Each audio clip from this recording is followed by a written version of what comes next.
Bueno, vamos a dar comienzo a la sesión de hoy, primero con un anuncio que compete sobre todo a los que estén físicamente en Bilbao y en los alrededores. Por fin está en la biblioteca de la UPV los 6 volúmenes de la obra magna de Lucian Seb, Pensar con Marx hoy, porque solo que en francés porque no está traducido al español. Recordemos, el primer volumen habla de Marx, con Marx hoy.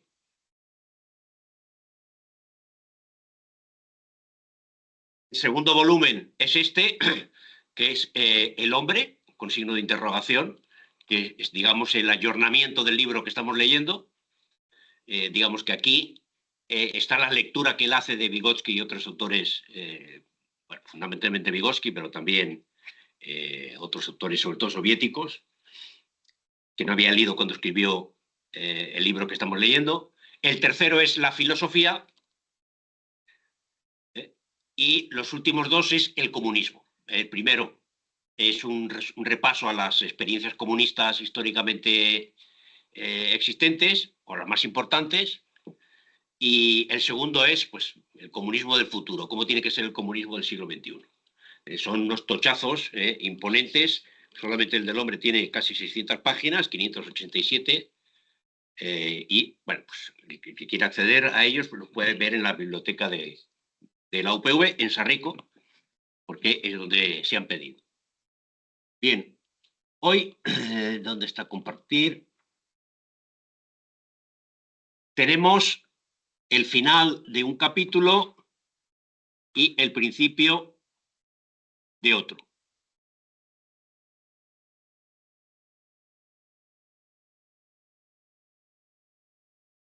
Sale PowerPoint Live.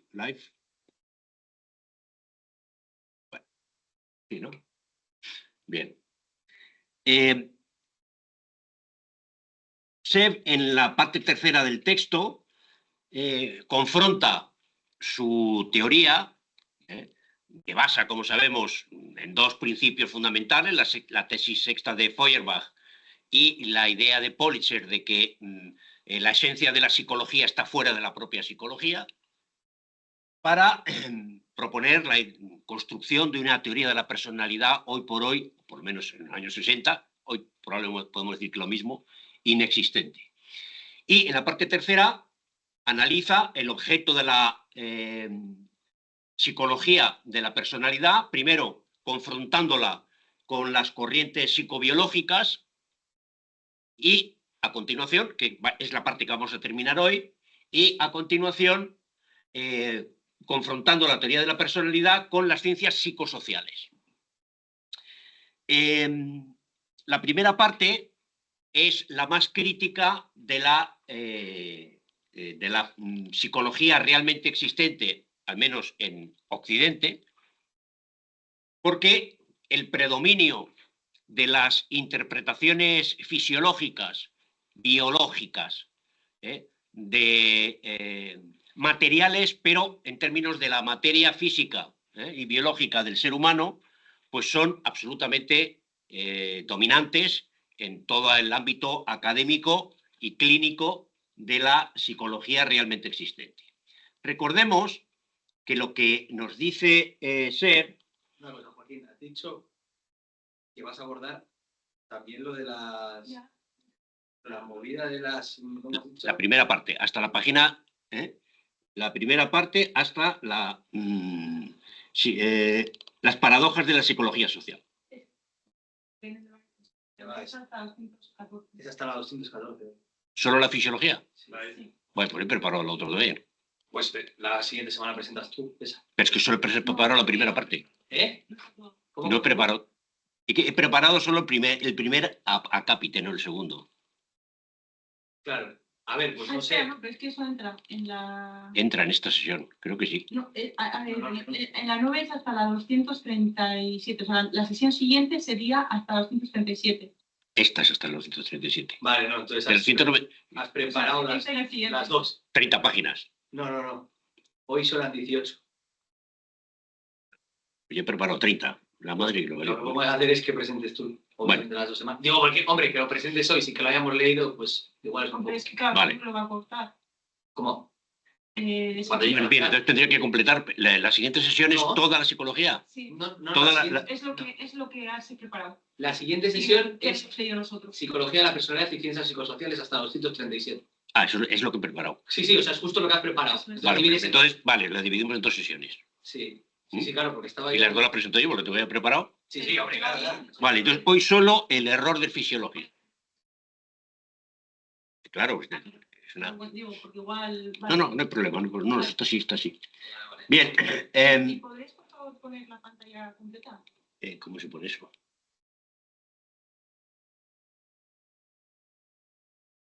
Ampliar diapositiva para todos.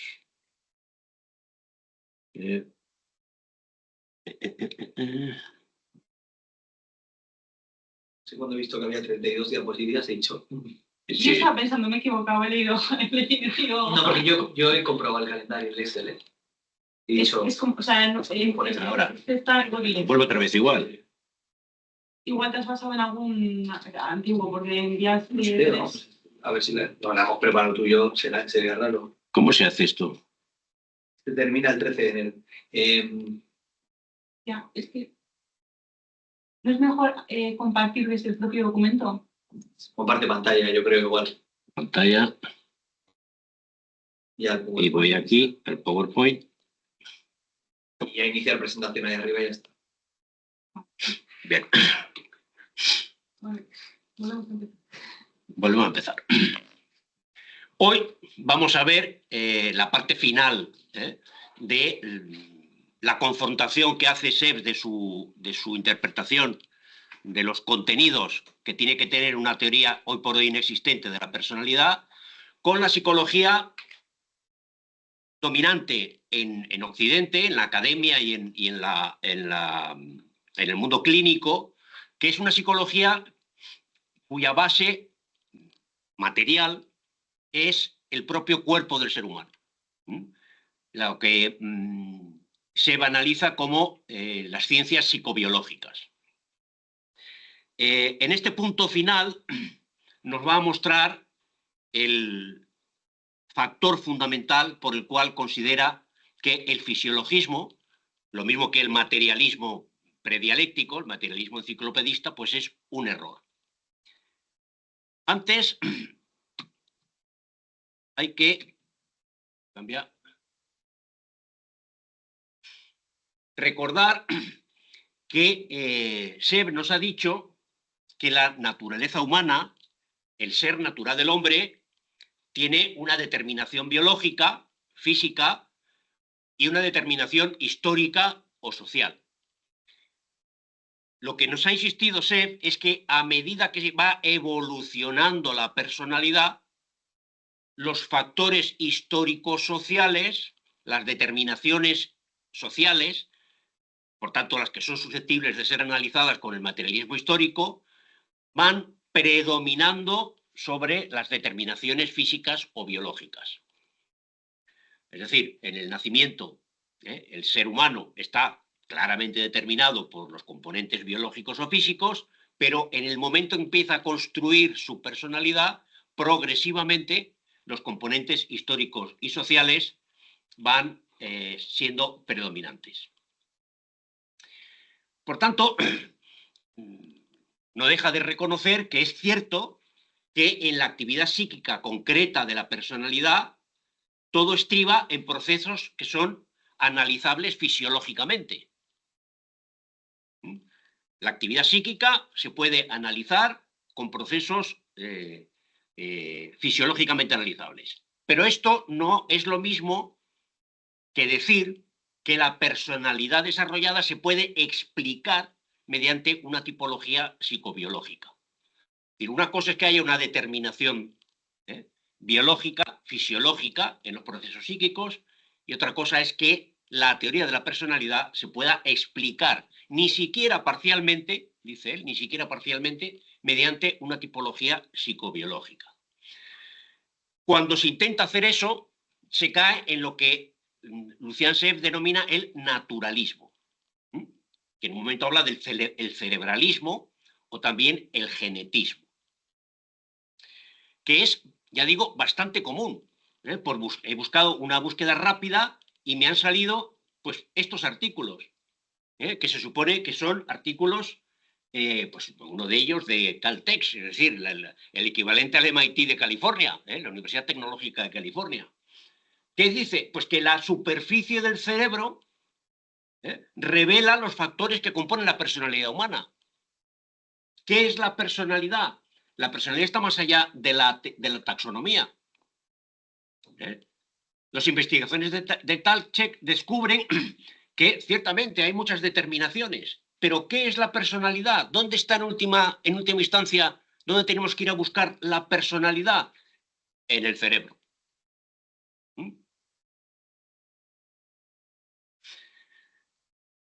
O la genética conductual. La personalidad está determinada en gran medida por los genes. Una línea investiga el cerebro, la otra línea la psicología genética. También con textos muy difundidos en revistas de alto impacto, académicamente, por tanto, muy rentables para quienes hacen este tipo de investigaciones. Los científicos estiman, fíjate qué estimación, que al menos entre el 20 al 60%, es una diferencia sustancial, del temperamento está determinado por la genética. Es decir, que algunos científicos consideran que la determinación genética de la personalidad es la base de la determinación.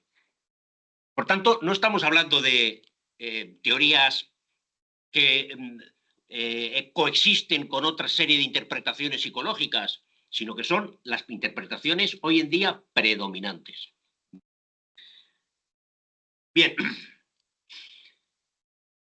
vamos a ir página por página.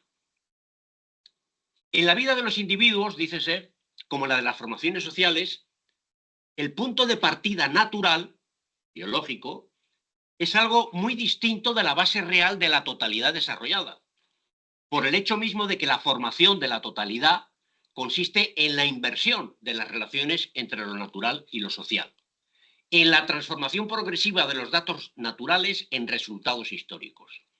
En el individuo desarrollado, no en el niño, en el individuo desarrollado, incluso el organismo ha pasado a ser en gran medida un producto de la personalidad, en el sentido materialista histórico de dicho concepto.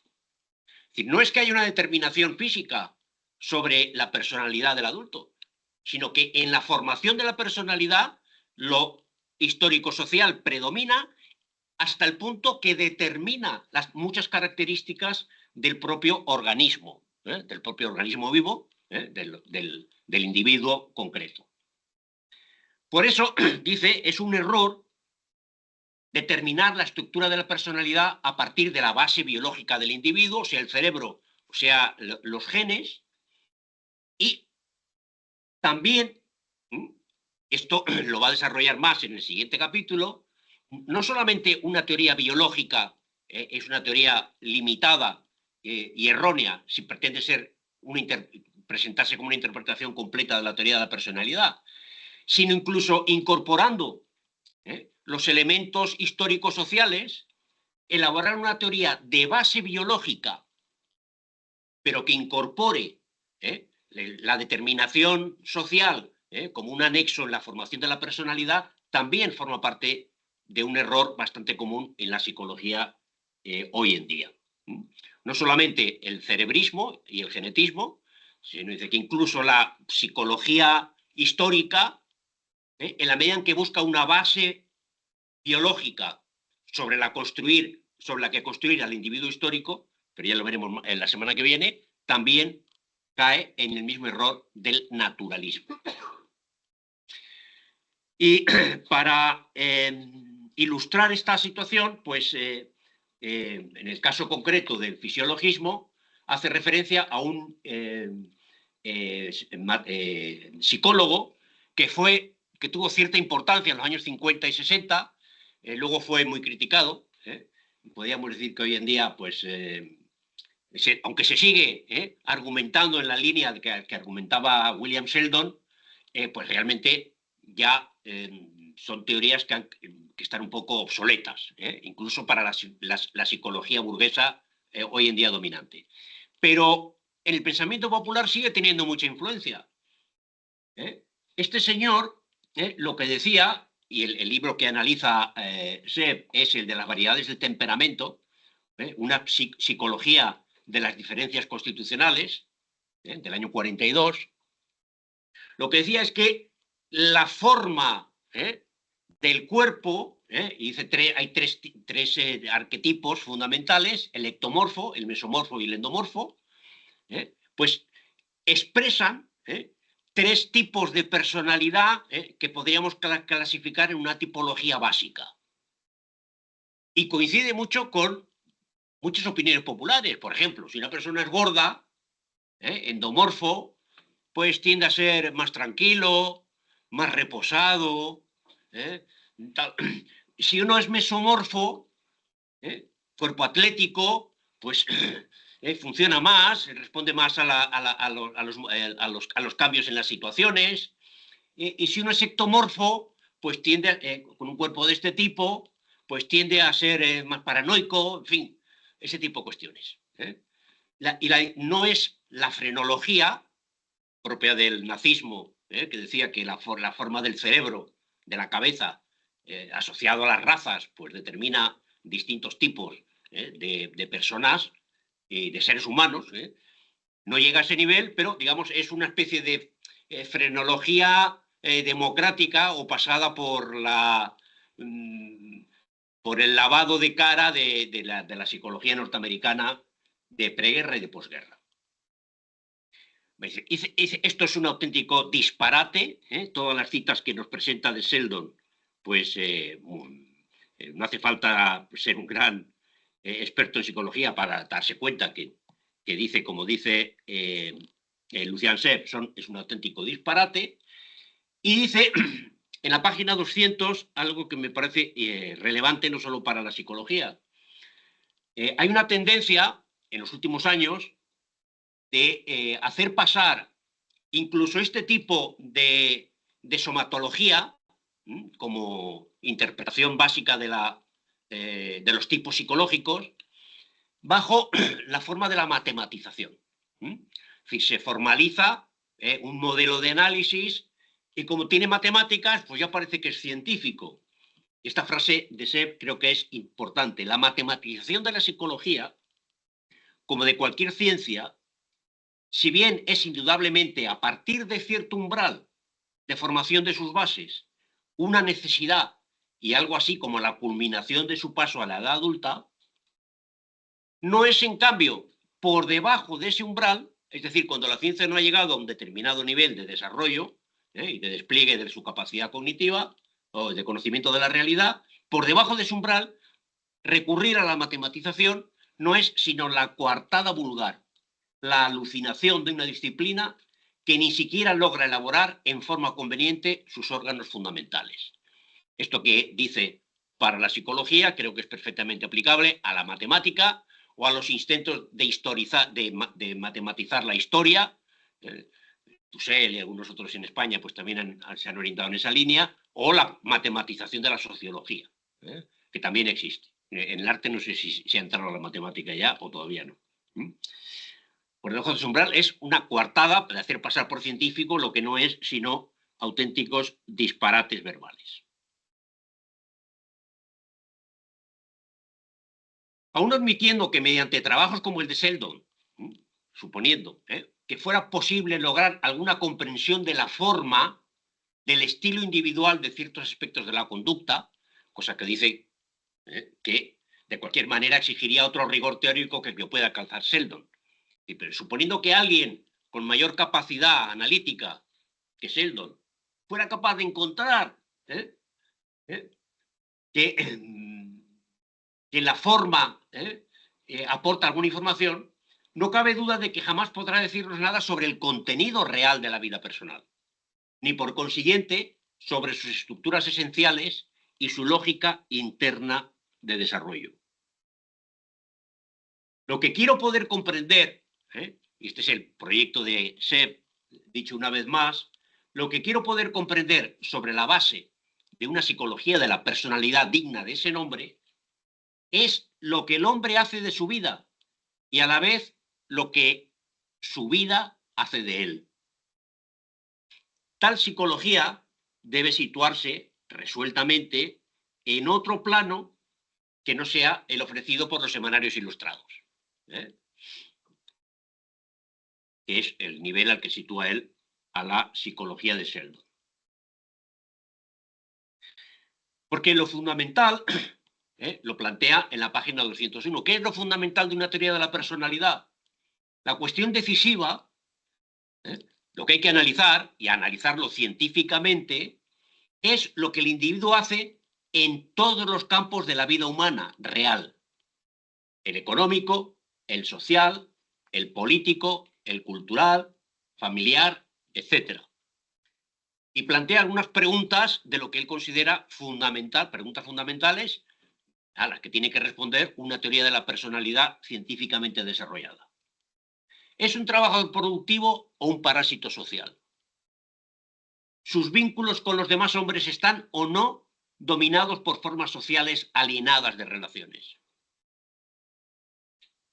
¿Disfruta egoístamente de los cambios en las condiciones sociopolíticas existentes o es artífice de esos cambios en las condiciones sociopolíticas? ¿Su personalidad está estancada y esclerosada o se halla en vías de desarrollo multiforme? El individuo concreto es consciente de la base real de su personalidad y de la naturaleza de sus relaciones con el mundo en el cual vive, o todo esto permanece para él envuelto en las brumas de una ideología mistificadora.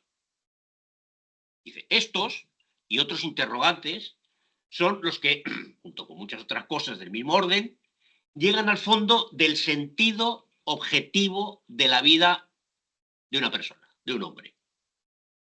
Su contenido de actividad, no su forma tipológica. Lo que hace y no solo su manera de hacerlo. No su conducta, no la forma en que responde a estímulos, no la forma en que se comporta, sino lo que hace.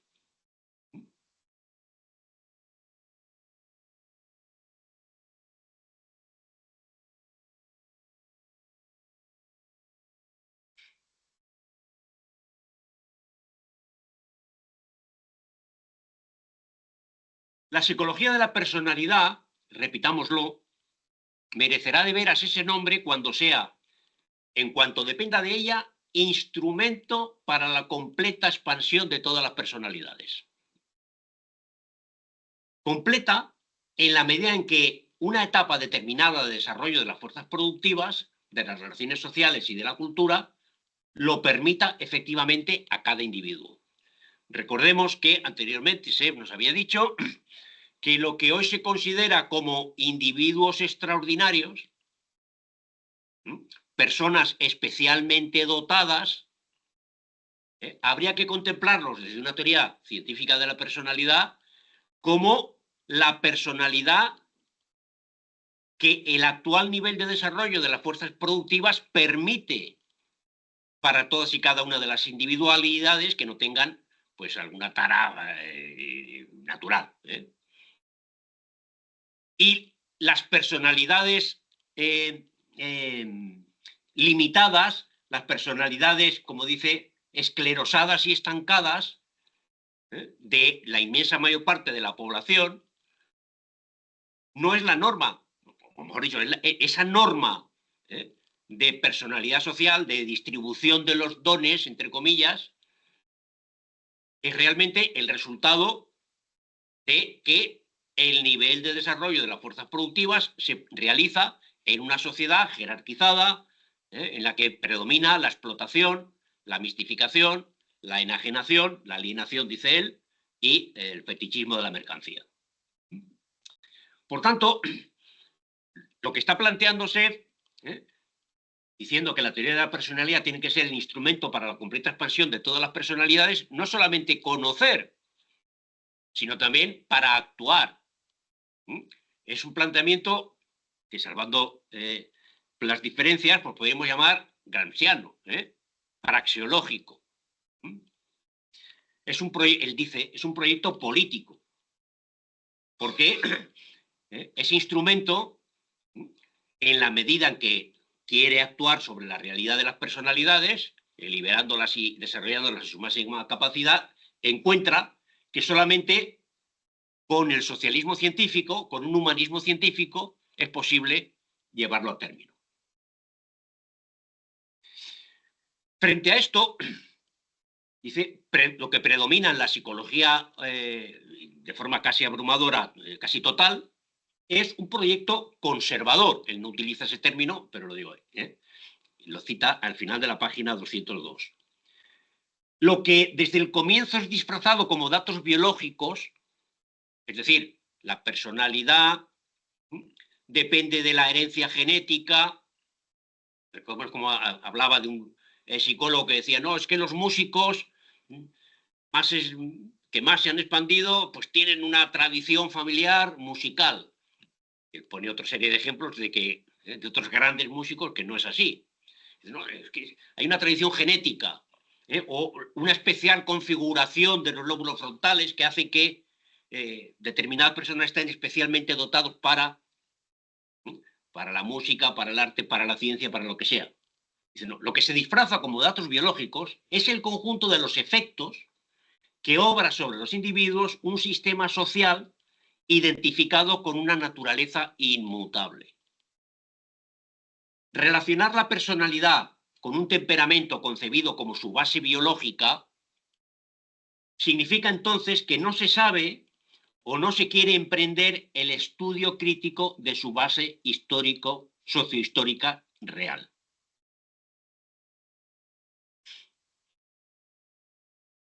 Bueno, se habla de la ideología conservadora existente en el ambiente. En realidad, el alcance humano objetivo de cada teoría de la personalidad sirve para evaluar el proyecto político del cual parte, pues cada proyecto político tiene la concepción de la personalidad que merece. Las anteojeras de clase sustraen a la vigilancia científica las bases esenciales de la personalidad, es decir, el conjunto de las relaciones sociales, que permanecen invisibles mientras no se entra en conflicto práctico con ellas y no se está obligado a cuestionarlas.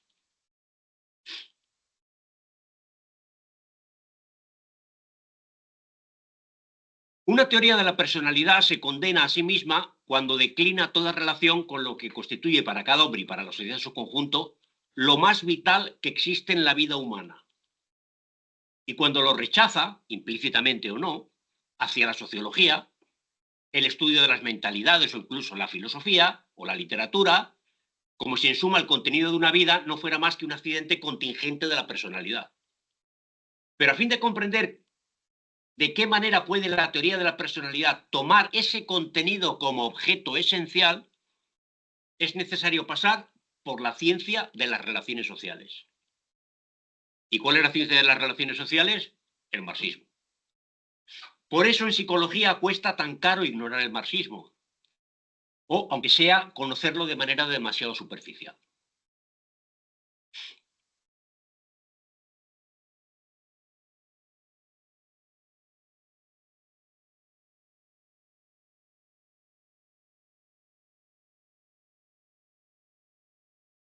El biologismo, dice, sigue siendo el más difundido sucedáneo ideológico de la teoría de la personalidad.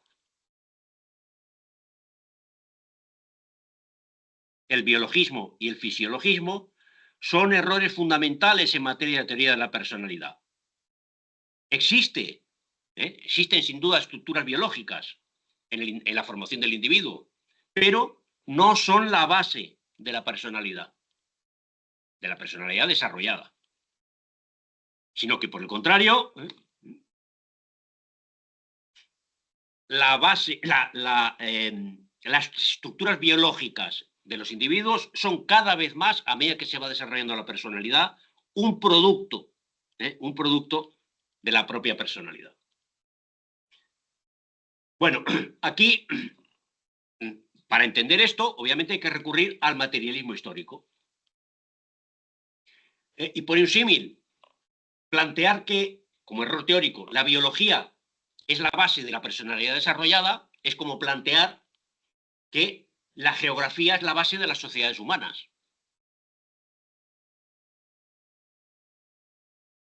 La transformación, ¿qué dice el materialismo histórico? Los datos naturales, por la acción del hombre, se van convirtiendo cada vez más en datos históricos. Recordemos, dice Marx en el tomo 1 del Capital, es que la naturaleza salvaje ya no existe. Quizá en alguna isla perdida en la Polinesia, donde no han llegado los seres humanos en el Pacífico, todavía haya naturaleza salvaje. Pero lo que llamamos la naturaleza es todo el producto del ser humano. La mayor parte de los animales que existen, o los animales que tienen mayor volumen de presencia, pues son producto de la acción del hombre. Las vacas, los conejos, los perros, los gatos. Que hay millones y millones de vacas, de cerdos. En España hay más cerdos que personas. Y el cerdo, ese animal, es el producto de la intervención humana. Si no, serían jabalíes u otras especies, pero no serían cerdos. Su naturaleza ha sido producto de la humanización. Y los perros, pues serían lobos, no serían perros. Bien. De la misma forma, dice, los datos geográficos cada vez son más resultados históricos. Los datos, entre comillas, biológicos, que caracterizan al individuo psíquico en el momento de nacer y que por lo demás ya son en parte un producto de la sociedad anterior, van siendo transformados por el desarrollo de la personalidad en resultados psicológicos, por cuyo motivo son menos base que producto de este.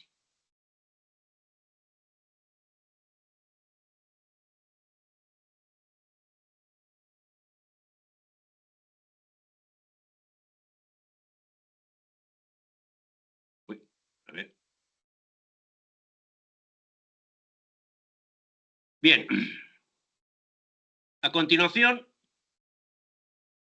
introduce Sev varios problemas teóricos que entiende que tienen relevancia para una teoría de la personalidad por construir. Por ejemplo, el problema del alma. La forma en que el materialismo fisiologista ha trazado los perfiles del problema del alma y la respuesta que le ha dado, dice, son erróneos. En su forma fisiologista es, por otra parte, un error mucho más insidioso que, por ejemplo, en los filósofos idealistas como Bergson, al que cita, plantea la dicotomía, el dualismo, cuerpo y alma. Dice, no, pero es que la crítica desde el fisiologismo a idealistas tipo Bergson incurren en un error, dice, mucho más insidioso. El idealismo no lo vamos a criticar ahora, pero sí a este materialismo fisiologista, que debe ser combatido con rigor mucho mayor, por cuanto tiene apariencia materialista. Afirmar que todo aquello que es psíquico es nervioso y que en consecuencia la totalidad de la personalidad es de orden fisiológico, que el hombre es un animal político, el zoon politikon de Aristóteles, que obviamente se pone en cuestión, pero que se repite continuamente. Aristóteles dijo que el hombre es un animal político. Decir que el hombre es un animal político, pero un animal de todas maneras, es en suma negar radicalmente el capricho espiritualista del alma. ¿No es esto acaso el colmo del materialismo? Dice, pues no. El principal defecto del materialismo fisiologista es precisamente que no puede conducir a la victoria en esta lucha frente a las interpretaciones dualistas tipo Bergson. Y no puede hacerlo porque si sabe mantenerse dentro de los límites que en efecto le corresponden, nada podrá decirnos sobre la personalidad histórico-social. O sea, precisamente aquello que busca a tientas el espiritualismo, en lo que tiene de mejor, a través del concepto de alma. Y si rebasa sus lindes legítimos, se transforma en ideología tan falsa y perjudicial como el propio espiritualismo metafísico. La ficción de una consistencia, e incluso en las versiones más burdas de una sustancia natural de la identidad psíquica, es no menos mistificadora que la sustancia sobrenatural del alma.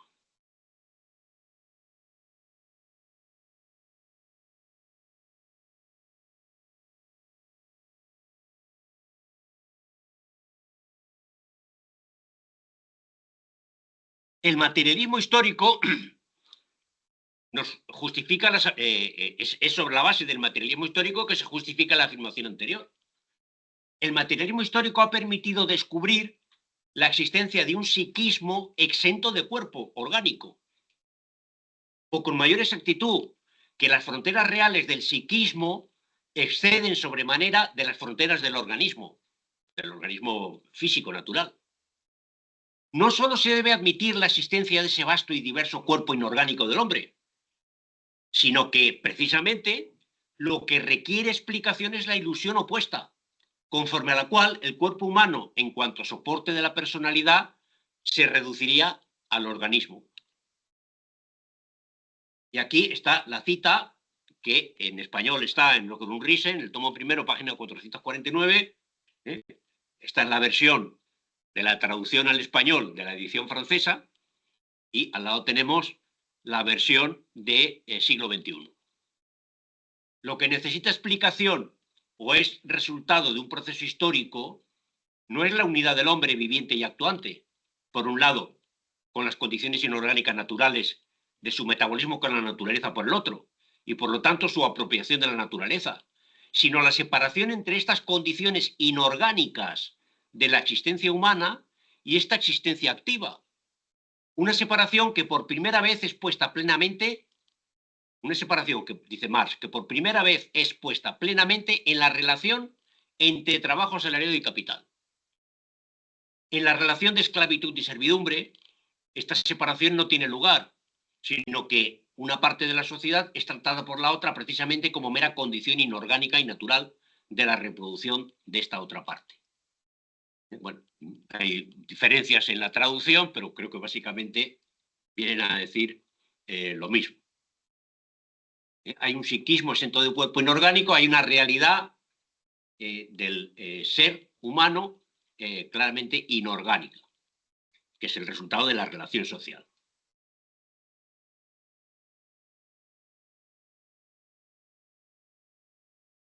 La separación entre las condiciones inorgánicas de la existencia humana y de su actividad. Bien, continúa.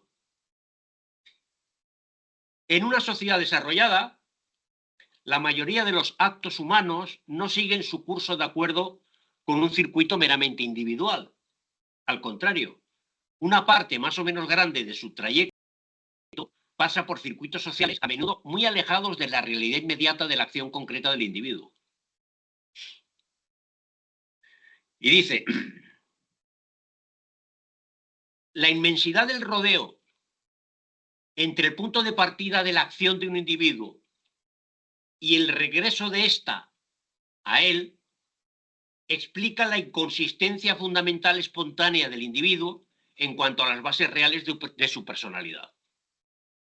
Habrá que examinar si este inconsciente no es por lo menos tan esencial como el freudiano y cuál es la relación exacta entre ambos. Y pone el ejemplo del salario. En la relación salarial, el individuo, ajeno a la realidad material, social, y que determina pues, su lugar en el proceso de trabajo y su capacidad y la obligación de no controlar los productos de su trabajo, le hacen pensar que el salario es el valor de mi trabajo. Las relaciones sociales adquieren la forma mistificada de cosas. Lo que es una pura relación social se convierte en un trozo de, en una pieza de oro, ahora diríamos en un trozo de papel. Y los productos del trabajo en cosas ajenas que se adquieren intercambiándolos por ese trozo de papel. Allí reside la clave de todo el error biologista y fisiologista en psicología. Vuelve a citar a Politzer. Se busca el secreto de la personalidad donde no puede estar. En el interior de la psicología realmente existente. Se comete una gravísima falta, oculta bajo la apariencia exterior de la evidencia inmediata.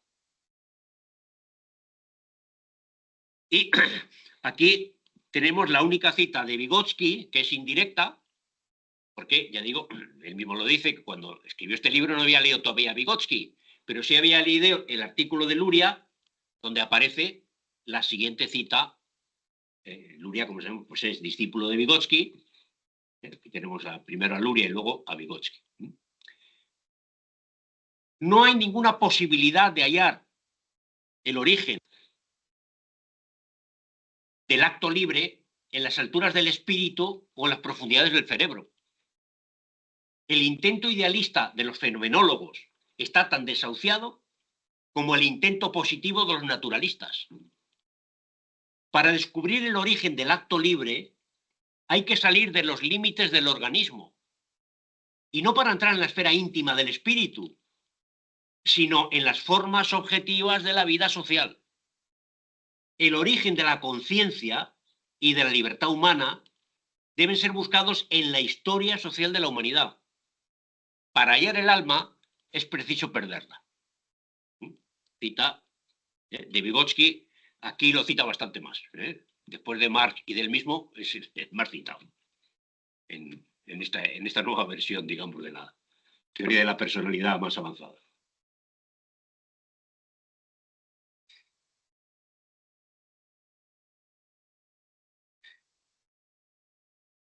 A criterios del materialismo fisiologista, el alma es un mero desvarío, una palabra hueca, que conviene borrar lisa y llanamente del vocabulario científico. Para el materialismo histórico, en cambio, la discusión del alma como sustancia inmaterial está definitivamente superada, y no se trata de retroceder en ese aspecto. El materialismo inteligente no niega el alma, muestra su realidad dentro de la dinámica de las relaciones constitutivas de la personalidad. La primera actitud, la del materialismo fisiologista, el empiriocriticismo, por ejemplo, sigue pasando a veces por la de mayor firmeza materialista, pero en verdad no solo es falsa, sino que también ocasiona un evidente perjuicio al materialismo al cual pretende servir. Ante todo, porque la pura y simple negación del alma, en el sentido del materialismo fisiologista, no puede convencer acabadamente sobre la exactitud del materialismo a quienes piensan que es evidente que no se puede explicar la vida de una personalidad en lo que ésta tiene de más esencial en su sentido, ateniéndose a consideraciones biológicas. Semejante reducción perjudica, por lo tanto, al propio materialismo. Más aún sirve al espiritualismo, porque si el materialismo es esto, no da respuesta, por tanto, dualidad cuerpo-alma.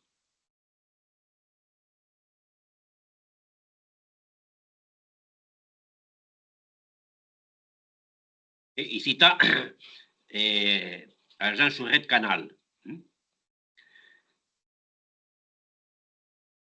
Más o menos conscientemente se traspuso en términos de apariencia materialista el prejuicio idealista que hacía del alma la esencia misma del hombre, reemplazando el alma por el cerebro. La evolución hacia la humanidad se concibió ante todo como un proceso de cerebralización. Quería encontrar, pero no la encontré, una entrevista que hacían a un investigador cerebralista de estos, que decía que él, su utopía consistía a aspirar a la inmortalidad sobre la base de conseguir que el cerebro siguiera vivo, desconectado del cuerpo y conectado a máquinas, y que por tanto y él ahí seguiría él vivo, en un cerebro flotando en un líquido, no sabemos cómo, porque obviamente todavía no se ha conseguido mantener un cerebro vivo fuera del cuerpo. Y el tío lo decía en un periódico normal, no me acuerdo si era La Vanguardia o El Mundo, o el Confidencial, uno de estos. Y estaba convencido que todo él estaba en su cerebro. Y es un tío, ahora tendrá 45, no llega a 50 años, un supuesto gran investigador, no me acuerdo si era suizo, francés o algo así. En la actualidad, el cerebralismo, aunque diríamos que el cerebralismo tenía más peso en los años 60, cuando escribe el CEB, que hoy el genetismo. Hoy podríamos decir lo mismo para la teoría genética, la psicología, que tiene, digamos que ha tomado la delantera al cerebralismo. El cerebralismo, que el materialismo médico del siglo XIX blandió como un arma contra la metafísica religiosa, sirve cada vez más abiertamente de instrumento a la contraofensiva espiritualista. Y esto no es difícil de comprender.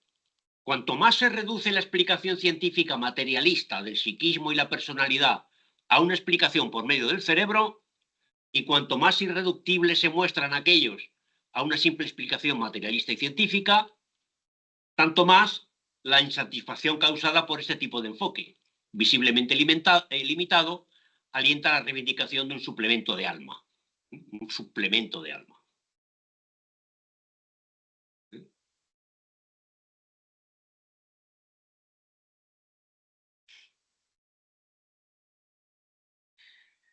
Bien, a continuación, Seb nos plantea una distinción que ya en una sesión anterior comenté que también la hace Faustino Cordón, el biólogo marxista español, el más importante, uno de los biólogos más importantes y como biólogo marxista, pues prácticamente el único, de cierta importancia. Entre materialismo dialéctico y materialismo histórico. Frente a esta concepción materialista cerebralista o fisiologista, hay que volver al marxismo. En su doble dimensión de materialismo dialéctico, interpretación de la materia en términos dialécticos, y de materialismo histórico, interpretación dialéctica de la historia. La mayoría de las veces el aporte del marxismo a la psicología ha sido comprendido hasta ahora como la contribución del materialismo dialéctico, que no se trata, por supuesto, de subestimar, pero bastante menos como la del materialismo histórico, que es, sin embargo, muchísimo más esencial. Rastro inequívoco de una tendencia a considerar la conceptualización psicológica como perteneciente a las categorías de la materia, lo cual es cierto, pero no tanto como articulada con las de la historia, que es más cierto todavía.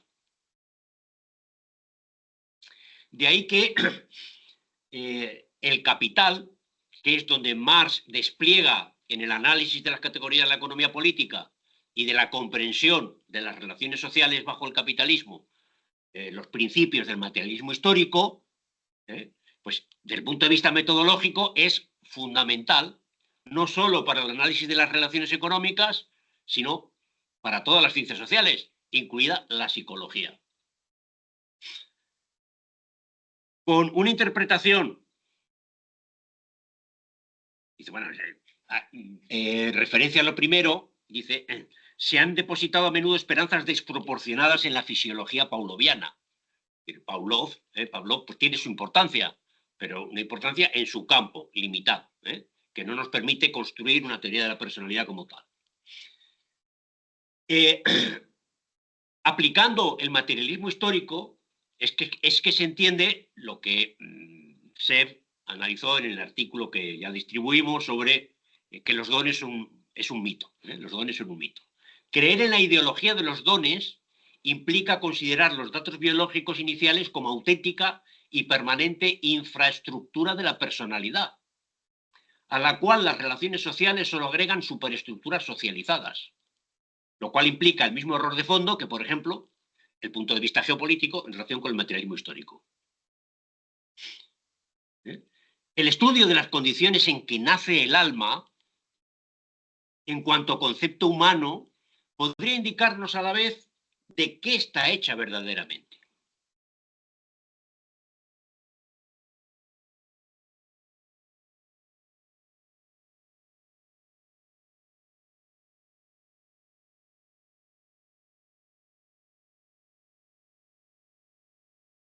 Y si se hace eso, esto permite al materialismo vencer al espiritualismo, haciéndose realmente convincente, vale decir, capaz de refutar sus errores, demostrando también su mecanismo.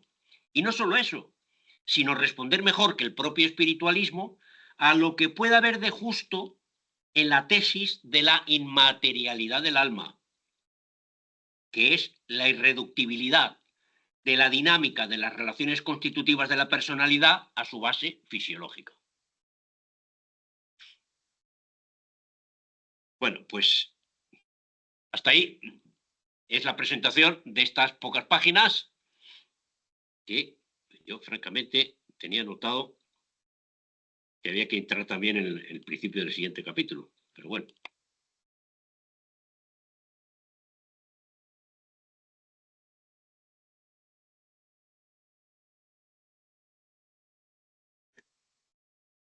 Y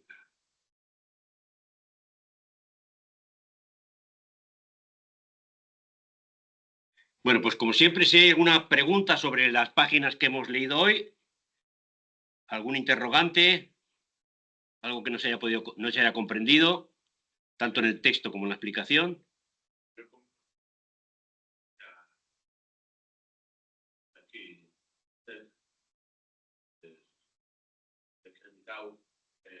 Pero me gustaría que estas páginas que hablan de Pavlov, yo creo que hubiera un poco más sentido si hubiesen ido un poco antes, si no hubiese intercalado en su capítulo anterior, creo yo. Aquí vuelve, hace 2 sesiones, como hablamos de Pavlov, que decía que absolutamente es cierto, pero que al final lo que diferencia a los animales del fisiologismo nuestro, la fisiología, no el fisiologismo, perdón, del ser humano y de un animal, que entonces parecía que la identidad era total entre las posiciones de Pavlov y de Self, ahora pues lo parecía, de hecho parecía.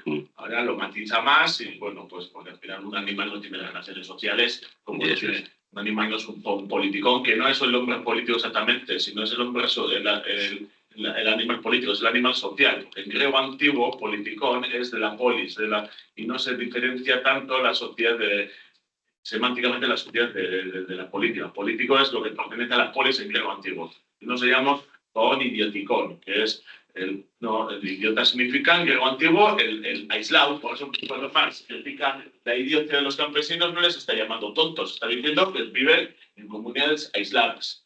No solo está viendo el uso de idiota del término idiota de Marx, que mucho tinta ha corrido en contra de Marx y sus partidos anticampesinos y bla, bla, bla. Entonces, que ya te utiliza idiota en el sentido del griego antiguo.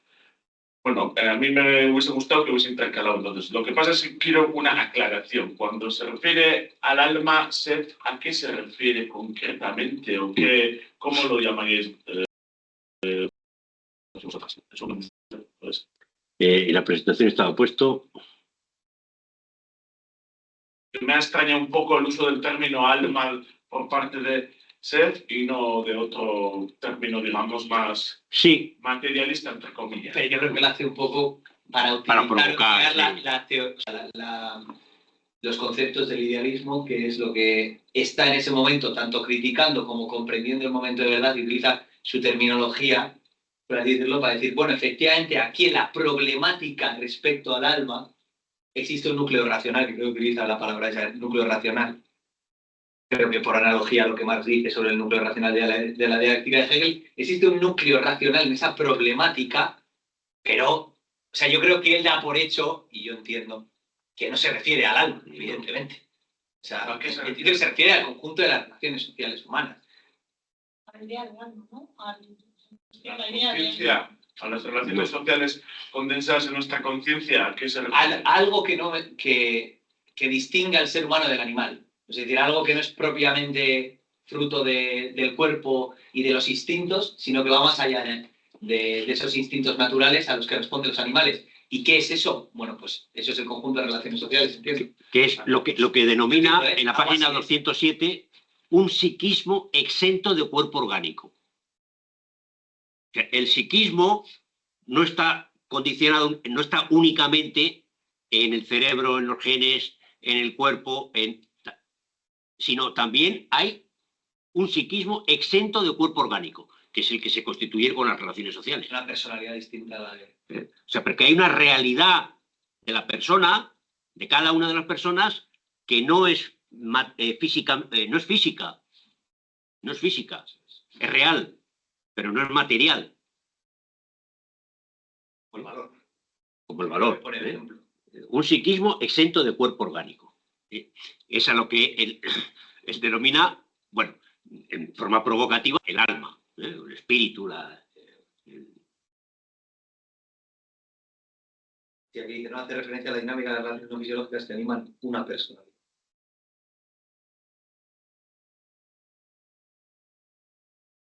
En casa, por lo visto, todo el mundo ha entendido todo. ¿Hay comentarios? ¿Reflexiones? Sobre todo porque es la crítica cuando, por ejemplo, se entoniza la geopolítica, como Augusto Zamora, en Nicaragua, ha dicho que los accidentes geográficos son Staniseva y que y que hay que tenerlos en cuenta porque no se puede, o sea, parece que al final todo cambio social está subordinado a unos accidentes geográficos que hacen que los pueblos sean como sean y que sus límites, que obviamente los accidentes tener una superpotencia como la tenía Nicaragua, pues condicionó, pero es que parece que esto siempre va a ser así, no sé cómo decirlo. Y luego también ciertas teorías que existen que dicen que esto hace que los pueblos sean así. Por ejemplo, la extinción que hace ser, que por ejemplo ahora mismo estamos muy en boga. Bueno, la extinción que hace, no, perdón, la extinción que menciona para criticarla, que menciona para criticarla entre los pueblos terrestres y pueblos costeros. Esto viene de principios del siglo XX con Carl Smith y Karl Haushofer y la mitad de Europa y todo esto, que luego,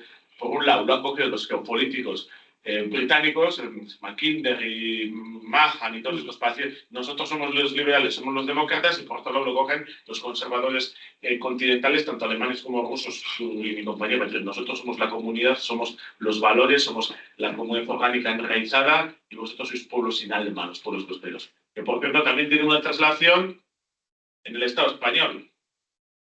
La filosofía de Gustavo Bueno y sus epígonos, cuando dicen que la colonización católica es de una manera humanista, ilustradora, bueno, ilustración no utiliza, no es muy francés, como dicen, generadora o lo que sea, y la colonización británica pues es de otra manera, porque los pueblos protestantes son como son, ya han extendido, y la psique protestante les hace despreciar a los pueblos que se han quedado atrás en la evolución. Luego hay muchas cosas a mí que me han interesado. Por ejemplo, usted ha dicho Vygotsky, ¿por qué no? Pues seguramente yo creo que no tenía la traducción en francés. Entonces, Vygotsky No la tenía. No la tenía. No. Es que Vygotsky es un autor muy tardíamente traducido. De hecho, es una pena que Chomsky, por ejemplo, no conociese en los años 60, el Chomsky, digo, lingüista, no el activista político, que no conociese a Vygotsky en los años 60, bueno, luego más tarde lo conoció, pero es que es un autor súper tardíamente traducido. De hecho, la traducción al francés, gran parte de los textos de Vygotsky los tradujo la mujer de Lucien Serre. Porque dice, no, que esto es... Pero, por ejemplo, los textos de Vygotsky, Psicología del Arte, 2005, en francés, La significación histórica de la crisis en psicología, 1999. Conciencia, inconsciente y emociones, 2003. O sea, los más antiguos que cita están en inglés, que son del año 92. El mono, el hombre primitivo y el niño. Ensayos en la historia del comportamiento, 1992. Y tiene uno del año 78, en inglés también. Es decir, que en los años 70 se tradujo al inglés y en los 90 al francés. Castellano, pero no sí. En estos español, sino en Cuba y Argentina y por ahí. Luego otra cosa, aquí cuando critica el fisiologismo extremo, siguiendo por la línea Pavlov, que no tiene en cuenta las relaciones sociales, y critica aquí a ciertos médicos, Broca y Lemater, Cavani y Mousset. Bueno, Broca es un médico muy respetado, que se descubrió la fascia de Broca y eso merece mucho crédito. O sea, descubrió la zona de generación de las palabras en el esto del cerebro.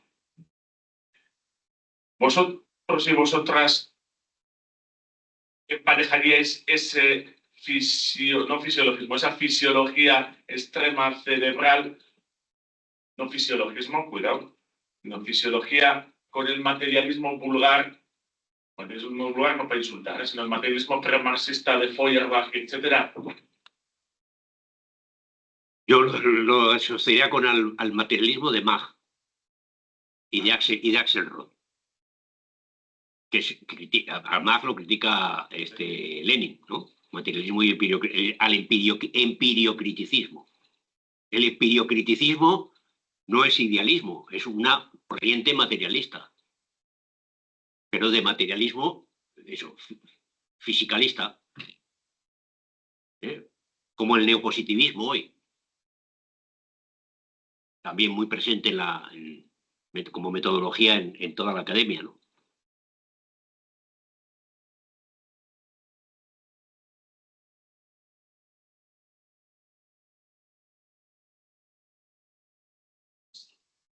Las características pues, de un pueblo o así. A mí la verdad es que o sea, me ha sorprendido ver esos apuntes a lo largo de este capítulo porque parece como que lo equipara y yo, o sea, no sé, o sea, recordaba también, lo traigo aquí, en el Capital, o sea, aparece un pasaje en el que Marx insiste en la importancia de la riqueza de la tierra a la hora, la fertilidad de la tierra a la hora del desarrollo del capitalismo. O sea, que cuanto más fértil es, menos, o sea, menos posible es que el capitalismo surja, porque no hay que dominar la naturaleza y por lo tanto, pues no exige un reto pues, de avance, que eso enlazaría un poco con lo que menciona Engels de las matemáticas, ¿no? Las páginas son la 622, 623, 624 y 625 del Capital. Y, por ejemplo, o sea, leo un fragmento. De ninguna manera se infiere que el suelo más fértil sea el más apropiado para el crecimiento del modo capitalista de producción. Este supone el dominio del hombre sobre la naturaleza. Una naturaleza demasiado pródiga lo lleva de la mano como un niño en andadores. No conviene al desarrollo del hombre mismo en necesidad natural. No es el clima tropical con su vegetación lujuriante la patria del capital, sino la zona templada. No es la fertilidad absoluta del suelo, sino su diferenciación, la diversidad de sus productos naturales, lo que constituye el fundamento natural de la división social del trabajo. Bueno, sin más. Entonces, claro, a mí, también cuando menciona todo el tema de los sesgos racistas y demás, incluso también en la idea de los dones, que yo siempre he sido, o sea, como muy contraria a esta idea de lo que es innato y demás, pero sí que me parece también como que habría que reflexionar si no está en la propia, o sea, que también qué es lo que consideramos que es un don, porque consideramos que es un don ser, o sea, no sé, ser virtuosos en la música, tener capacidades que están ligadas con una determinada clase. O sea, quiero decir, porque nadie considera que es un don la capacidad dicharachera o un don la capacidad, no sé, como que también me parece que, o sea, que el hecho de que haya determinaciones o que haya condicionamientos, ya sean geográficos, ya sean físicos, o sea, también luego cómo se ha desarrollado eso y lo que valoramos que es positivo y lo que valoramos que es negativo, creo que hay, o sea, que en sí el hecho de que haya diferencias no es negativo. O sea, lo que es negativo es luego las condiciones, o sea, cómo las entendemos y que consideramos que es bueno y que consideramos que es malo. Bueno, entonces, no sé. Yo sí que creo, o sea, que evidentemente o sea, no determina absolutamente todo y que todo el mundo tiene unas potencialidades, pero que no tengamos las mismas potencialidades no significa que... Lo que es una pena es que, por ejemplo, una persona que tiene unas potencialidades, por ejemplo, musicales, no pueda desarrollarlas porque no ha podido acceder a determinada educación. Y sí, posiblemente haya mucha más gente que eso, pero es que también pasa lo contrario. También hay gente igual que les están obligando. Mi hijo tiene que ser médico, porque yo soy médico y porque hemos... Y quiero decir, y en realidad igual quiere ser jardinero. Y quiero decir, o sea, que también el don, la idea del don en sí tiene como un sesgo un poco, puede ser clasista.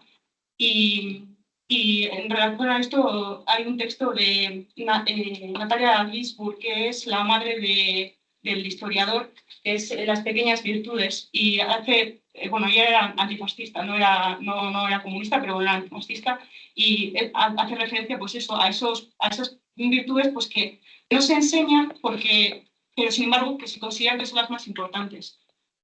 Porque a todo el mundo le gusta una persona amable, pero en realidad, o sea, esto es algo que se tiene o no se tiene, o se da por hecho, vamos. Entonces, bueno, eso, no sé. Es que yo creo que en este asunto lo fundamental que quiere poner de manifiesto, no tanto en el libro por ahora, sí más en este tomo donde dedica al tema de los dones mucho texto. Y en el artículo sobre los dones son un mito, los dones no existen, que es como se llama, los dones no existen, es el título. Es que la realidad de la personalidad de los individuos adultos hoy y el potencial que tienen, pero que no alcanzan por las características que tienen las relaciones sociales, es enorme, enorme. O sea, no está diciendo que todos los individuos tienen la capacidad de escribir música e interpretar música como Mozart. No está diciendo eso. Lo que está diciendo es que absolutamente todos los individuos, salvo excepciones, pues, tienen la capacidad de entender la música, hacer música, interpretar música. Y no todos los individuos van a tener la misma capacidad de Einstein de aplicar fórmulas matemáticas para interpretar una realidad que no se ve. Pero todos tienen la capacidad de comprender la matemática profunda, no solamente las 4 reglas, sumar, restar, dividir, multiplicar.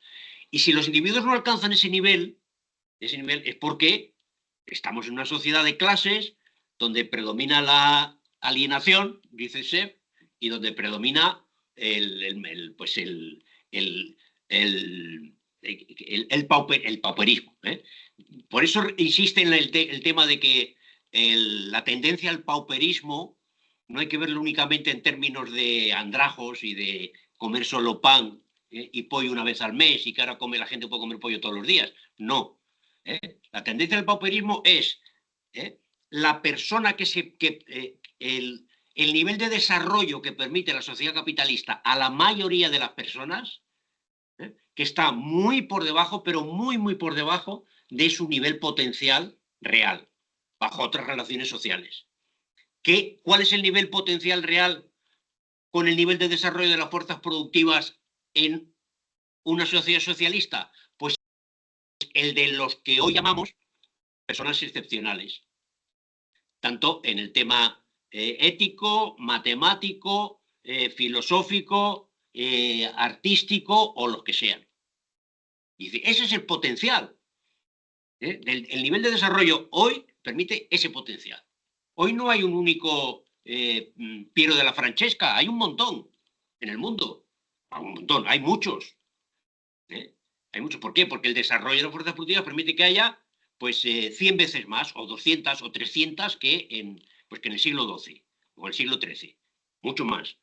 Pero es que la inmensa mayor parte de la población está excluida de la capacidad de creación artística porque está sometida a las relaciones capital-trabajo, a la relación de explotación, al consumismo, a una antropología que destruye la posibilidad de creación de una personalidad madura. Las personalidades maduras son, ¿cuál es la expresión que decía? Deformadas o limitadas. No me acuerdo exactamente. En las preguntas que se hacía, sí, deformadas o esclerosadas, eso es. Estancadas y esclerotizadas, ¿no?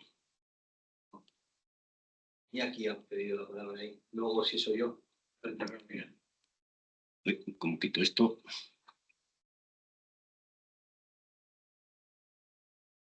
¿Quién ha pedido? Iñaki. Adelante, Robles.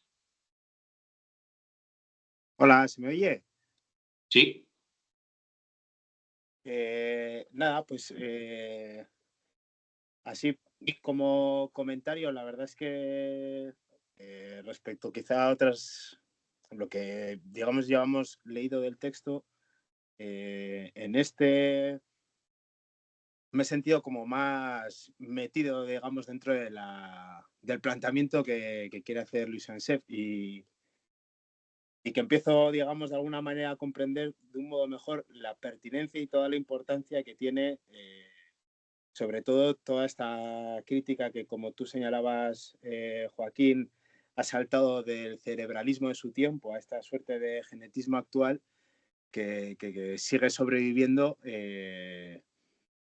a expensas de, diría en este caso, pues porque es su campo de la psicología, pero también de muchas ramas de la sociología que quieren hacernos creer que se han separado de lecturas como las de Spencer, pero que todavía parece que siguen funcionando de una manera exponencial. Sobre todo un poco al calor de esta cuestión de los dones, porque claro, digamos que lo que nos está mostrando en este texto, sobre todo desde una crítica que realiza a esta suerte como de materialismo vulgar y de cierto idealismo en la disciplina de la psicología, podría remontarse incluso a discusiones que, aunque provengan del campo del idealismo, el propio Hegel ya tenía en la fenomenología del espíritu con la crítica a la frenología, y que es interesante a día de hoy que desde el marxismo se convierta en algo necesario plantearse el hecho de que esta crítica todavía es necesaria y que todavía debe realizarse.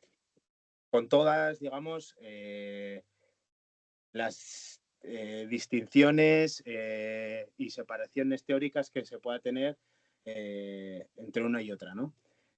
Pero que me parece que Lucian Seb en este momento, con estos dos puntos de crítica, está estableciendo un punto que no sé si posteriormente tendrá, que es de algún modo,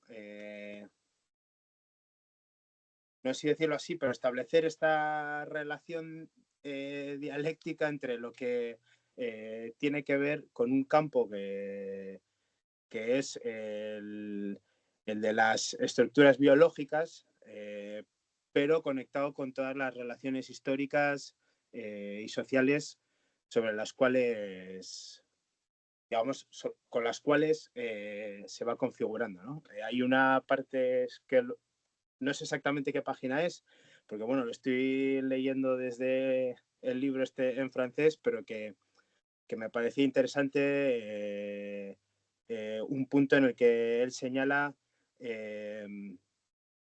que cualquier cosa como las estructuras biológicas de la individualidad existen sin duda, pero no son la base de la personalidad desarrollada, ¿no? O sea, como ese límite que tiene y que donde ahí entenderíamos que el marxismo podría dar o contribuir un montón a esta teoría de la personalidad que nos está presentando. Quizá en anteriores puntos, pues sí que la lectura quedaba como muy asociada a un repaso de lo que había escrito Marx, pero que ahora va cogiendo como otra forma dentro de su campo que bueno, que para muchos yo creo que si hubiera llegado antes, pues igual también nos hubiera aclarado un montón de cosas. Y bueno, hay alguna cosa más, pero ya sí eso lo comento después.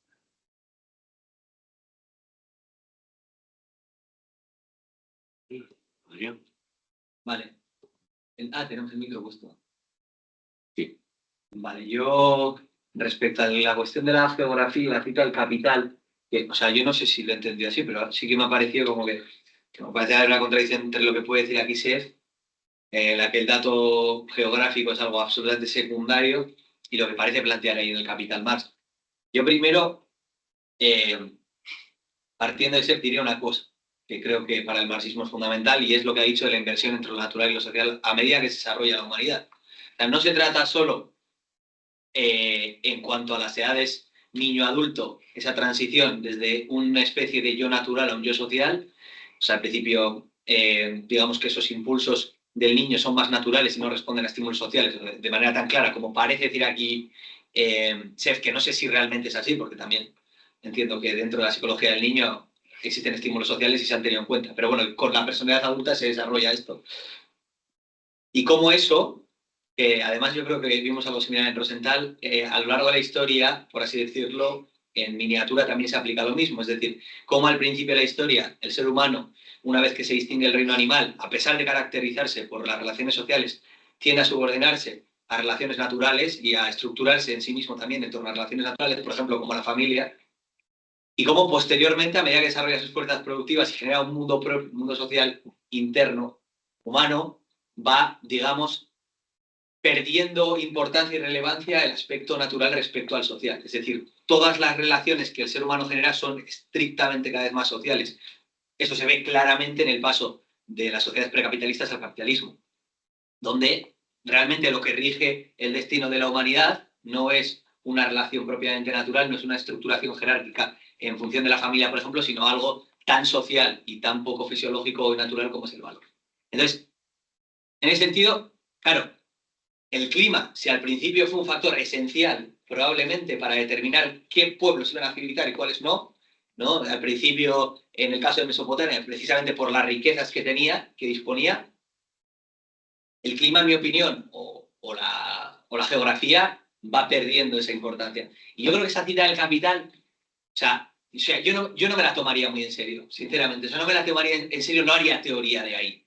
Porque me parece, no sé el contexto en el que está, pero me parece igual más bien una crítica a ciertas tendencias que pueden plantear que el hecho de que exista abundancia es lo que genera que el hombre sea más industrioso, o lo contrario, no me acuerdo ahora mismo. Pero yo básicamente diría que más allá de que en el feudalismo los factores naturales fueran más importantes que en el capitalismo, evidentemente, y que, digamos, la transición, en todo caso, el feudalismo al capitalismo, en alguna manera podría haber estado más influida por factores naturales que la transición, por ejemplo, del capitalismo al socialismo, yo aclararía una cuestión, y es que si el feudalismo finalmente da origen al capitalismo y tal y cual, no es porque haya unas zonas en las que es necesario mayor industriosidad, por así decirlo, en la que los seres humanos no pueden reproducirse a sí mismos sin tener que desarrollar unas relaciones distintas a las feudales, unas relaciones capitalistas que le permitan como apropiarse de la abundancia circundante, sino porque, bueno, dentro del feudalismo se desarrolla una serie de lógicas internas que al final yo creo que desembocan en el capitalismo y que son lógicas esencialmente, diría, sociales. No sé, hay lecturas distintas sobre la transición del feudalismo al capitalismo, ¿no? Pero bueno, el hecho de que se vaya desarrollando el dinero o el hecho de que en el campo se vaya fundamentalmente desposeyendo a los trabajadores o a los campesinos más bien y generando una fuerza de trabajo libre, pues bueno, yo diría que a primera vista poco tiene que ver con el clima y la geografía de un punto en particular. Entonces, o sea, ese tipo de citas en el Capital que claro, en el Capital se puede sacar muchas citas de las cuales extraer teorías, en mi opinión, bastante lejanas a lo que puede pensar Marx.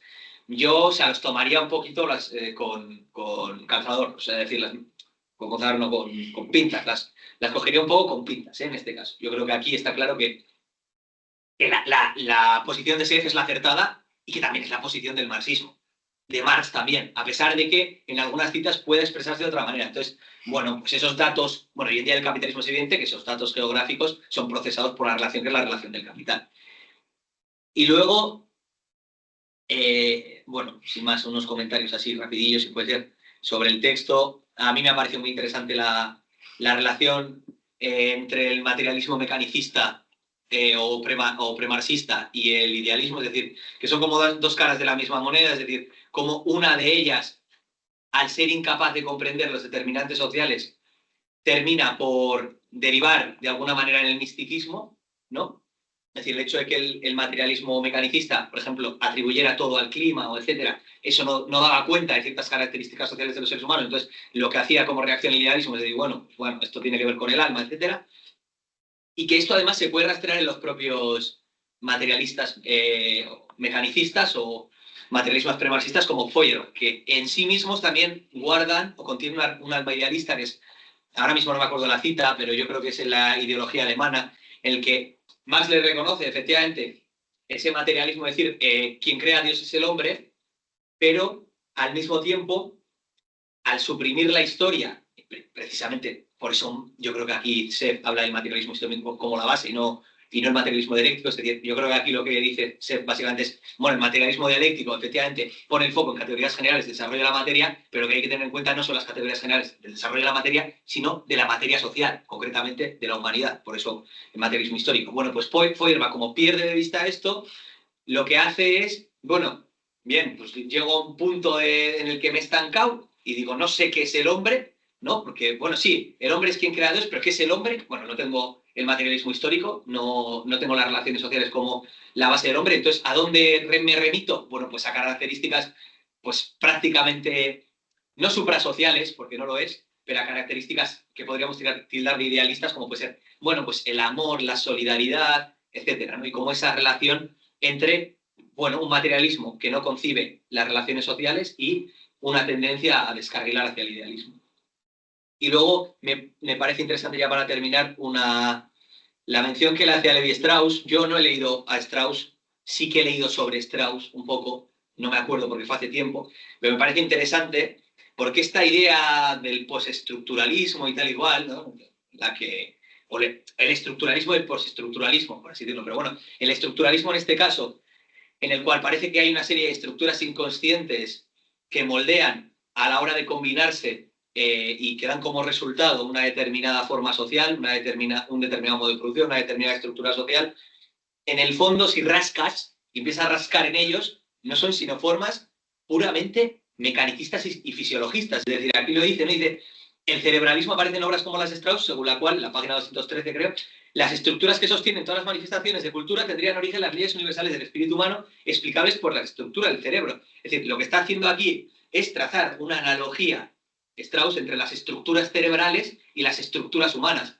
Y en ese sentido lo que está haciendo es transponer lo que sería una estructura cerebral del dominio de la naturaleza, ¿no? Etcétera, del dominio puramente material y natural, a un plano que es un plano mucho más complejo, que es el plano del ser humano, que es un plano social, no es puramente biológico. Entonces, hay una transposición, ¿no?, entre lo biológico y lo social, también en Strauss, a pesar de que hable de que, bueno, probablemente te diga, ¿no?, que no existe nada puramente biológico, etcétera, pero que al final terminan estos mismos errores, ¿no? Y yo creo que tampoco he leído muchos, igual más John puede decirnos, pero las ideas estas del estructuralismo, el postestructuralismo y tal, en torno a las estructuras del lenguaje y todas estas movidas y cómo esas estructuras del lenguaje son las que estructuran también la realidad humana y tal y cual, yo creo que ahí también mucho de eso, ¿no? Mucho de ver en el lenguaje algo, bueno, que puede extrapolarse, o las estructuras innatas del lenguaje, biológicas del lenguaje, como algo, bueno, biológico en este caso. No sé si tildar las estructuras del lenguaje como algo biológico, como algo que puede trasladarse mecánicamente a la realidad, ¿no? Y ahí, bueno, yo creo que ese es el error fundamental, y que hoy en día también hay una corriente que no sé si conocéis, que es la del sociobiologismo, la sociobiología, que habla de cosas como el gen egoísta y movidas de ese tipo, ¿no?, para explicar el desarrollo de la sociedad humana, que es una chapuza impresionante. Creo que algunos incluso han querido apoyarse en Marx y en algunas obras de Marx y tal igual para hablar de esto, ¿no? Pero como una especie de, pues eso, como dice la palabra sociobiología, es decir, la sociedad como una especie de constructo que parte de lo biológico. Y además hablando de cosas como genes egoístas, que bueno, desde luego, base biológica no creo que tenga muy grande, ¿no? Aquí creo que lo único biológico que la fisiología o el psiquismo y tal y cual ha identificado, que no sé si será verdad, y esto habrá que verlo, es el tema de los temperamentos, que creo que aquí lo menciona Seth, como que sí que concede que realmente existe una especie de estructura biológica en torno al temperamento, puede ser, pero bueno, más allá de eso, evidentemente el egoísmo no es algo propiamente natural ni nada por el estilo. Solo un comentario final sobre la cita esta de final del Capital. Es que Marx está equivocado, porque el suelo más fértil no es el del trópico. El suelo más fértil es el del Mediterráneo y Europa, que es el territorio que permite que antes de la aparición del capitalismo haya más población. El trópico, el suelo es una capa, la capa freática es muy pequeña, y lo que pasa, por ejemplo, en el Amazonas, cuando quitan los árboles y plantan lo que sea, o en Sumatra, cuando pusieron los árboles de de caucho, inmediatamente agotaban el suelo. O sea, el suelo más fértil coincide precisamente el de Estados Unidos, es un suelo muy fértil, gran desarrollo del capitalismo. El de Francia, desarrollo del capitalismo. Mientras que el suelo del norte de Brasil, de Colombia, pues no es muy fértil. De Sumatra, no es tan fértil. ¿Que la vida es más fácil porque hace más calor? Sí. Que no hay que trabajar tanto, pues sí. Pero también las zonas tropicales, antes del capitalismo, tenían menos capacidad para sostener población. Para sostener un crecimiento de la población. Entonces, ahí no estaba muy correcto. Bueno, ¿más comentarios?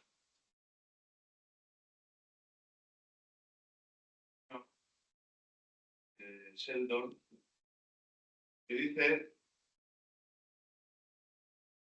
dicho vulgarmente, utilizando materialismo vulgar, en su, ¿cómo se dice?, campo hechura. Y su capa externa, superficie, es cierto, o sea, porque él dice que hay ciertas, ¿cómo dice? Los sinteprólogos, ¿cómo les llama? No, sí, hay tres términos ahí muy raros, sí. Sí, pues los viscerales, no los somatizados estos, Sí. pero existe cierta religión que sustituye el cerebrismo por el somatismo o algo así. Eso es que es cierto, eso se da, pero lo que se equivoca es que eso no existe porque hay una predisposición de los alemanes a ello. Eso es una teoría del fascismo, de interpretación del fascismo que se llama Sonderbeck. El camino especial hacia el fascismo o hacia la modernización de los alemanes, cuyo, como los alemanes son un pueblo reaccionario y violento como tal, pues el camino especial hacia la modernización dio pie al fascismo. Y luego existe una teoría casi bordeando el racismo de un historiador estadounidense, un tal Goldhagen, que decía eso, los alemanes cometieron el holocausto porque casi estaban predestinados a como eran un pueblo violento y muy antisemita de por sí. Eso es, pero esto es cierto en tal, o sea, el fascismo, ahí lo que está definiendo Sheldon, aunque se equivoca un poco no, se equivoca del todo, al decir los orígenes, en que algunos son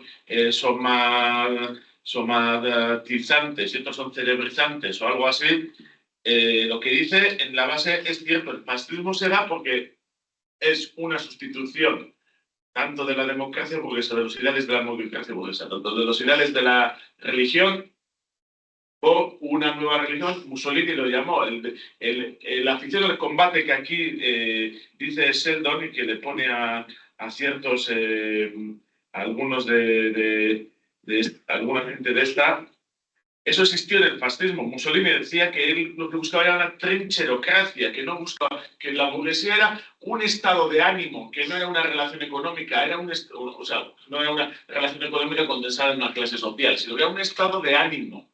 Esas son palabras de Mussolini, o sea, que era el quietismo, que era el no sé qué, que era el racionalismo burgués, que era pretender que el dinero se hiciese a sí mismo mediante planificaciones y vivir tranquilamente. Y en Alemania se inventaron una nueva religión, los cristianos alemanes, que aspiraban no a la fraternidad universal de la teología cristiana clásica, sino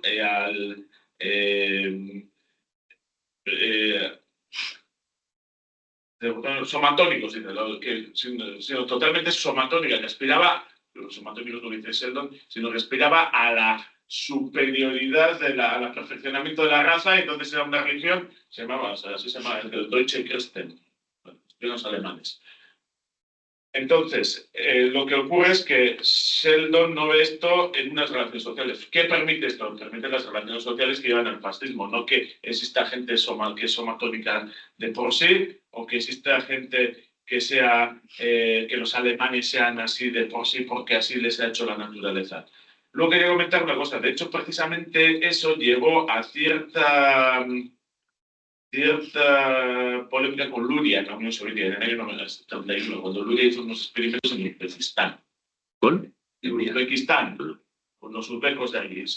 Y dijo que, bueno, pues al final Luria, siguiendo a Vygotsky, que decía que el idioma es producto de la relación social, ¿cómo se dice? patrimonio social, que de las relaciones sociales que el niño lo toma o la niña lo toma. Claro, Luria llegó a unas conclusiones que dijo que el idioma uzbeco estaba mucho más atrasado que el ruso porque las comunidades uzbecas habían vivido de esta manera tal. Y fue algo muy polémico porque desde las instituciones educativas soviéticas se dijo que eran tesis que bordeaban el esencialismo étnico, en este caso ruso, que Luria tampoco era ruso, sino judío. Según el censo de la Unión Soviética, los judíos eran un pueblo aparte. Y entonces se le atacó por eso, o sea, por negar que el idioma uzbeco podía desarrollarse, bueno, que no sé si Luria lo negaba, pero se entendía que al final decía que había unos idiomas pues, que se habían desarrollado y otros pues, que se habían quedado atrás y que la conclusión podía ser que los uzbecos no podrían acceder a la cultura mediante su idioma. Bueno, esa es la conclusión y sacaron los dictados de Luria. Pero es que el mismo Luria fue muy criticado durante una época de su vida, pues, precisamente por este tipo de... porque se le achacó, no sé si dijo exactamente esto, porque yo no sé ruso y no he leído las obras de Luria, pero se le achacó precisamente algo parecido a lo que Sef está criticando aquí de Sheldon.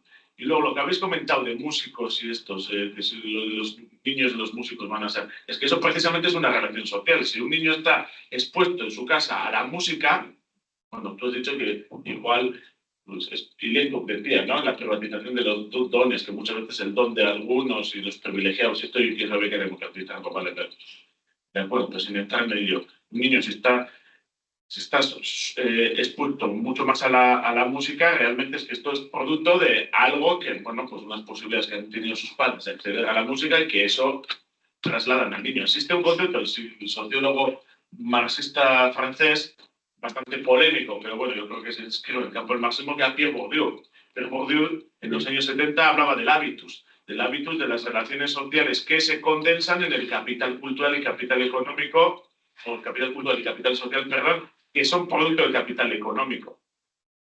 Entonces, aunque el sistema educativo francés económicamente, entonces cuando Bourdieu escribió esto en los 70 existía el estado de bienestar fuerte francés, de las mismas oportunidades a todos, algunos por unas relaciones sociales donde el capital económico se ha metabolizado en el capital social y cultural, esto se ha convertido, el trabajo muerto se ha transmutado, trabajo muerto acumulado, se ha transmutado, trabajo muerto acumulado y apropiado, se ha transmutado en capital social y cultural de cierta gente que lo pasa a sus hijos e hijas, hace que esos hijos e hijas tengan una ventaja en clase sobre los hijos e hijas de la clase obrera que no han acumulado ese trabajo muerto. Entonces, eso también es producto de unas relaciones sociales, no inmediatas, pero sí mediadas por otro tipo de factores. Bueno, esto, pues porque habéis hablado de esto más o menos hace poco y, bueno, hace un rato, porque luego han tomado varias palabras y, bueno, eso es lo que quería comentar. Venga, luego marcha.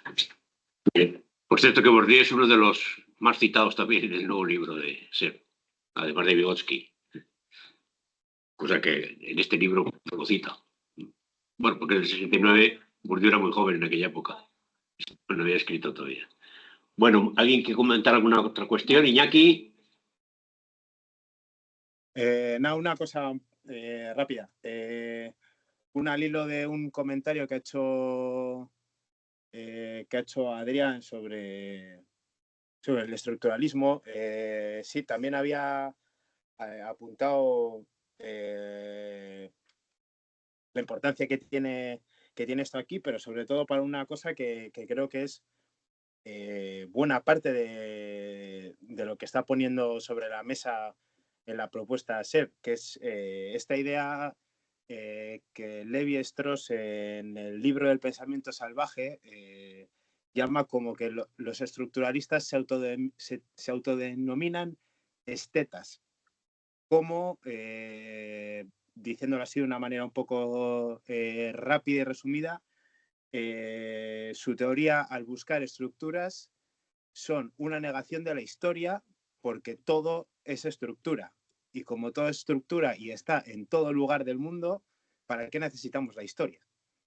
Cuestión que es bastante importante, creo, recalcar aquí por el propio hecho de, bueno, de que si se toma esto como es lo que parece que se realiza también desde posiciones idealistas y posiciones biologicistas, pues bueno, si toda la biología la consideramos como una estructura determinante, pues realmente pues apague y vámonos, porque en la historia seguirá siendo así y seguirá reproduciéndose de esta manera, ¿no? Lo que me lleva a una reflexión que creo que es importante y que él denuncia con la idea de los dones, sobre todo entendiéndola el don como una ideología. Y creo que esto es importante entenderlo dentro de la idea propia de qué consideramos lo científico, porque si todas estas consideraciones y todas estas posturas, vamos a decir, biologicistas, estructuralistas, se asientan de alguna manera y permiten desplegar esta idea y reproducir esta idea de los dones, pues es una manera política también, digamos, de que se asiente a la ideología burguesa, ¿no? Y que me parece que es importante tenerlo en cuenta porque para dentro de lo que está como la propuesta que bueno que se va viendo hasta ahora en la lectura, negar la historia supone un elemento que se lleva hasta los discursos más conocidos de que todo ha sido siempre así y este tipo de cuestiones que no me parece nada baladí que sean también constructores de una personalidad muy concreta asociada a una ideología muy concreta que es aquella que se genera dentro del modo de producción capitalista.